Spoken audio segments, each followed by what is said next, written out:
Rack and stack, installing cable management. By the time we're done here, you will be able to select and install needed cable management in a network environment.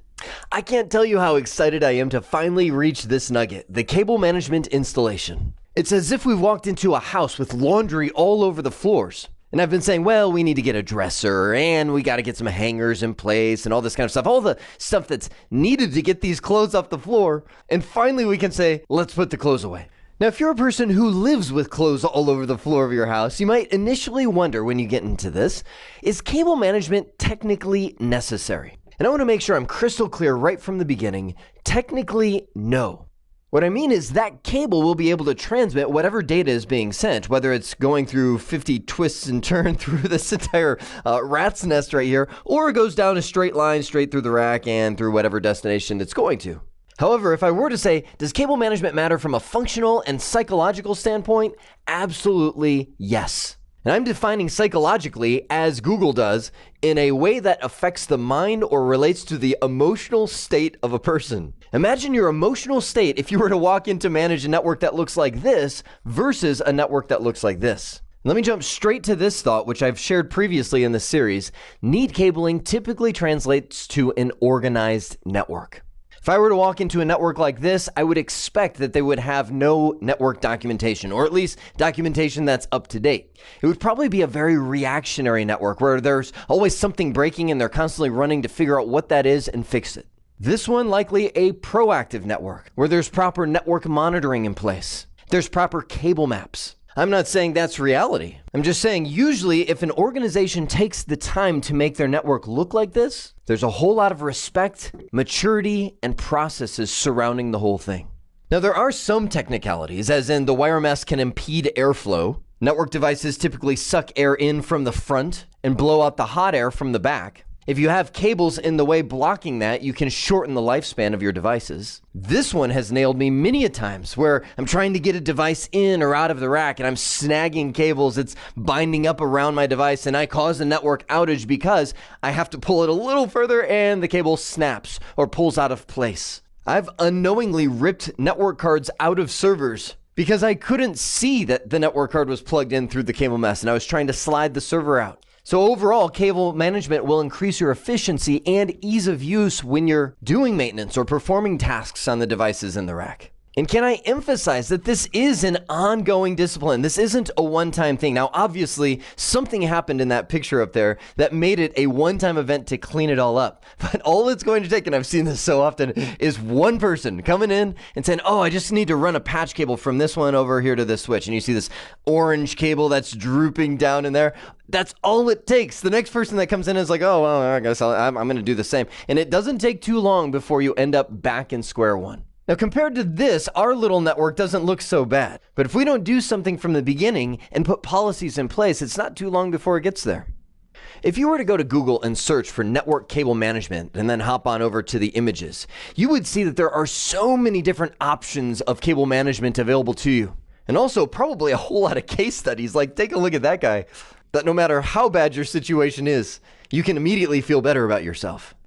I would actually encourage you at some point in this video to pause and do that Google search yourself and explore the jelly bean jar full of options of cable management that's available. I'm going to hit the core options that you see in just about every network environment. First off, the horizontal cable management.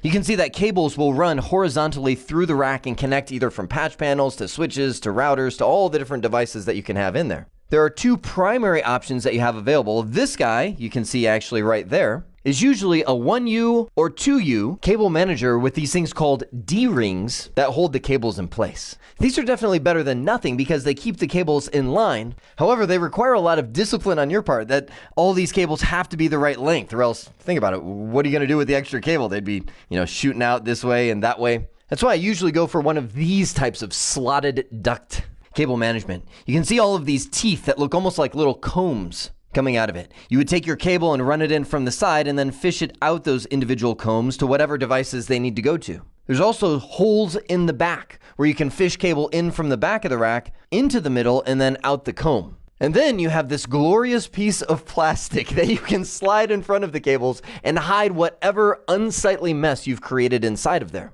That's good when you don't have cables that are the perfect length to every single device. You might wind the cable back and forth inside there a couple times and then come out.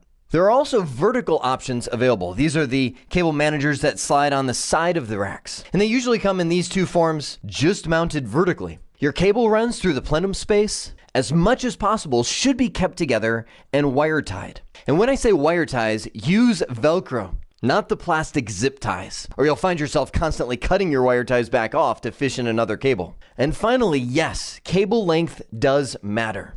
Have you seen the rack we're assembling in this series? The patch panel and the switches are now just a couple inches apart. And yet we have these 5-foot, 10-foot, 7-foot cables that are drooping down to the floor and then back up just to connect the patch panel to the switch. Buy the cable length that makes sense. No, it doesn't have to be taut. As a matter of fact, it shouldn't be pulling on either side of the connection when you connect the cables in there. However, you don't want so much excess that it makes cable management impossible. They sell pre-made cables in just about every length you could desire. All right, I got my 2U cable manager and I'm ready to rock. But before we just shove this in there, I'm gonna do a little bit of cleanup on the rack as a whole. First, let's clean up all of the cables behind here. So I'm gonna unlatch this. Now, keep in mind, if this is your first time to a rack like this that somebody else installed, open it very slowly because you never know what somebody else did. They may have put those cables so tight in the back that as you turn this, you rip it out of the patch panel and you just caused an outage while you're trying to repatch all these cables back in a hurry. You don't wanna do that. So open it really slow, make sure there's no tension coming in. There we go. Now take a look at this. I've got my 3 cables that we fished earlier in the series that have yet to go through any kind of cable management. And I just noticed as I looked at this that I totally missed running one of these guys through this little hook. Now that's already patched into the patch panel, so I don't want to rip that out. I'm literally going to take a screwdriver, remove that hook, fish it through, and then put it back in. Get this guy unscrewed. Somebody took my power drill, but I'm not bitter. Pull it off. Fish that guy behind and screw him back in. Now I'm also going to take these cables through the Velcro cable management, but I've got a little extra here, so I'm going to push that up into the ceiling before I put it through the Velcro cable management. And I'll start bundling these all in, starting close to the patch panel. There we go, that's looking nice. Now when it comes to the inside of this rack, I want to get these wires as out of the way as I can, so I'm going to try and take this bundle and wire tie it up to the top of the rack. There's some holes up there. Take this nice long Velcro strip. There we go. Now we can close this thing up and get back to the front. Now, brief note, I'm installing one cable management unit right here. Ideally, I'd want a piece of cable management between every single device. Get a little 1U cable manager between the switches, put one switch on top of the patch panel, one switch on the bottom of the patch panel, put cable management between there, literally to where everything goes through some form of cable management. But that's always the scale you have to play. You're sacrificing rack space to make sure that your cable management looks good. So you have to weigh, is my cable management more important between every device, or am I going to run out of space in my rack for all the essential devices that I need? In this case, we need some devices to go at the bottom here, so I decided to just put one unit of cable management right here. That's not always the best decision. In this case, it's the necessary decision. Slide this guy in. I don't know what this little wire is doing here. There we go. Then we'll screw it in. You always want to make sure that your cable manager fits with the door closed. It's always a buzzkill to get everything in there, cables looking good, and then you go to close the cabinet door and find out this is too big. In this case, I've tested it beforehand. Good. Now we'll pop the plastic cover off. Now the fun part. We get to replace all of these cables with cables that are the right size. Now the key is knowing what size to get. We have to think, okay, cables are going to come down from the patch panel. We'll be fishing them through these combs right here, down through the cable management and connecting to the device. So initially when you look at this, you go, okay, well, I would say cables that are a foot long might work right there. But then you also have to think about, what about the things that patch in that are maybe below these switches? Maybe I'm going to mount a device down here, like a router or a UPS power supply that needs to be connected to the network, and I need to run the cable from here down to this. Well, you don't want to cut across the front of your device like this, so you'll take it from the patch panel into the cable manager, through the hole on the back, down the side, and then into whatever cable manager you have down here, if you had one, and we would have one in place, and back through the hole in the back of that one. So what you initially think is just a single foot run might actually fish around and through and snaking and et cetera, that goes 2 or 3 feet to reach the actual device. Not to mention that sometimes the network ports on these devices are in the back. Last key worth mentioning before we do this is make all the cables the same color. The only exception to that is perhaps there's 1 or 2 key ports that come in that maybe feed an entire another building. You might have those cables be red and all the rest of them blue or some other color scheme like that. So let me go grab my box of cables. Now, based on the location of the ports on the switch and how I'm going to have to come down from port 1, fish it through and then down, I decided to go with 2-foot patch cables for this one. So I'm using 2 foot all the way down. Oh, I also forgot one other important thing, and I've mentioned this before, but I want to mention it again. If you can, going from port 1 to port 1, port 2 to port 2, so patch panel to switch port mappings is fantastic, and I understand that's not always possible at all, especially when you have 2 28-port switches. You'll obviously reach a point where you get to port 28 and have to start over, and we have port 29 going to port 1, etc. But as close as you can come to that, the better. Again, the key in all those situations is to make sure that your documentation is fully accurate on which port connects to which switch port. Old, long, ugly cable out. New short cable in. Fishing across, back down, and port 1 is connected. All right, it's done. And it took so long that I changed my shirt and got a haircut. We've got a major problem though. Take a look at this. Perfect storm, 2 28-port switches stacked on top of each other where all the ports are on the right-hand side. What did that cause? We end up having all the cables fished down here from the patch panel. Look at this. It's wide open right here, but as it moves over to the right-hand side, it just smashes up. That's so thick. There is no hope that I can even hope to get these cables smashed into that cable manager by any means. It just explodes out and then comes down here to the switches. So functionally we're working, but from a cable management point of view, it's a mess. Based on where we're at, there's probably 3-4 different approaches that we could take. And one of them that's not an option is just leave it the way it is. That's not good. Approach number 1, we could go up and over. This entire top row of cables on the patch panel, we can actually take them, plug them in, and fish them over the top and down in through the back of the cable manager to where the cables are coming in from the back like this.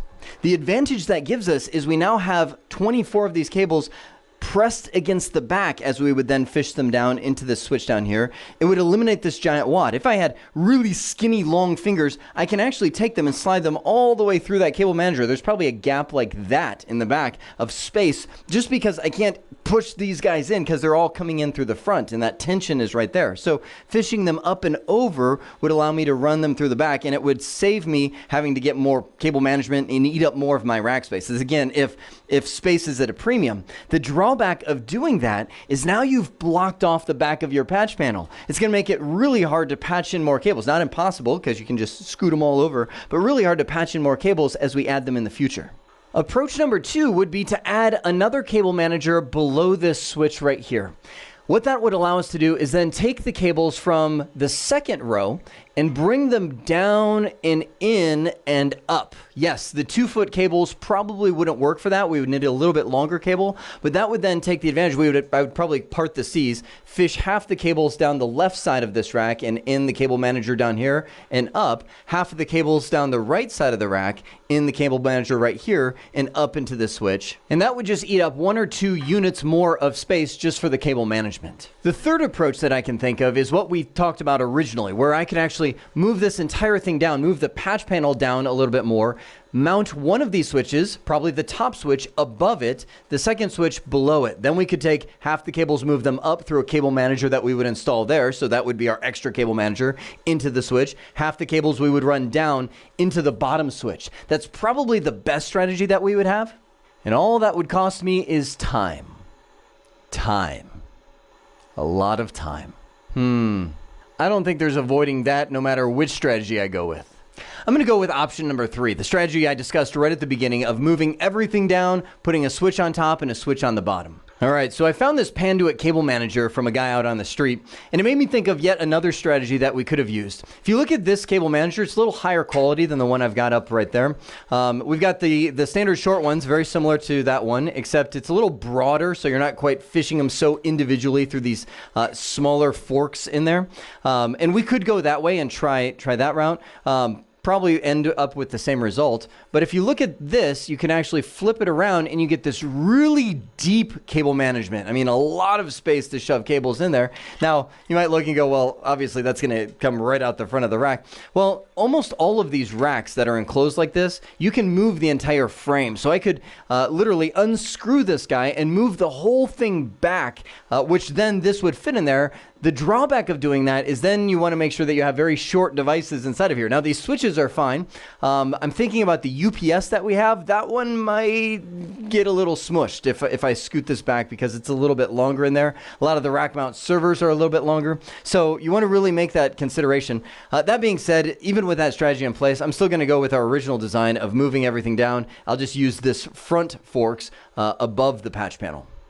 Well, I'm back at 5 in the morning and I'm on to my third outfit now for this cable management video. This ends now. I'm starting to feel like Vanna White. I've got a new outfit for every scene. So the easiest way to do this is going to be to disassemble what we have here, move everything around, and then put it all back in place. So I wanted to come at a time when nobody is in the office. I'm ready. Let's get going.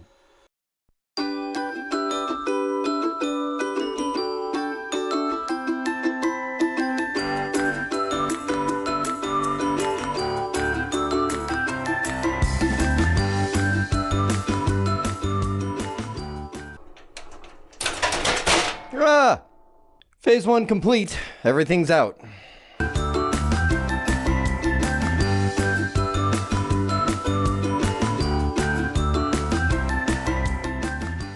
That new cable management is looking good. Let's just make sure the door closes all the way. It does. Good.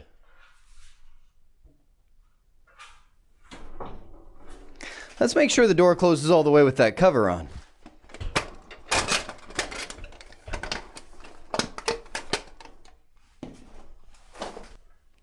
It doesn't. I'm glad I checked. That's going to be too tight. I got to move these rails back just a little bit.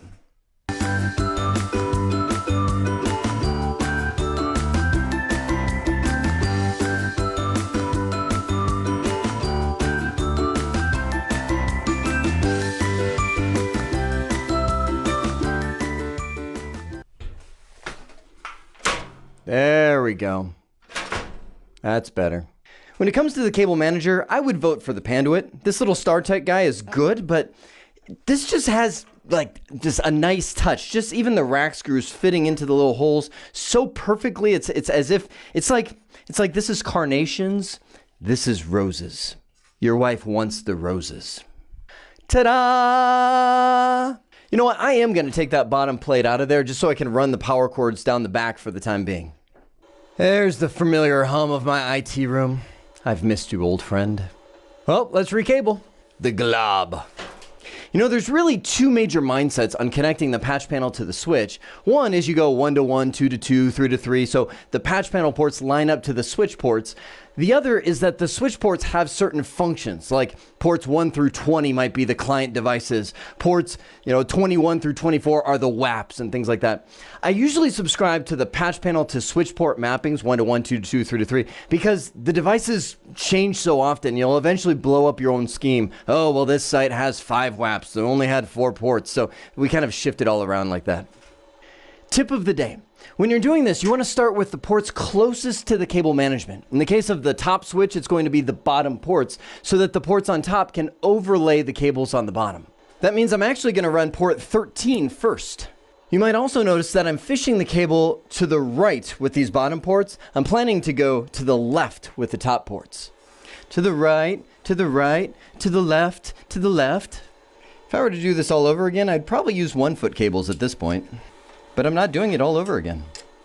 By the time you get 24 cables jammed in there, it's going to start getting a little bit twisty. Don't be discouraged. That's okay. You're taking 24 2-foot cables and putting them into this little 2-inch space. It's bound to get a little bit messy. But this is also why I love patching in all 24 ports all at once, is I never have to do this again. And now the plastic piece that makes it all go away.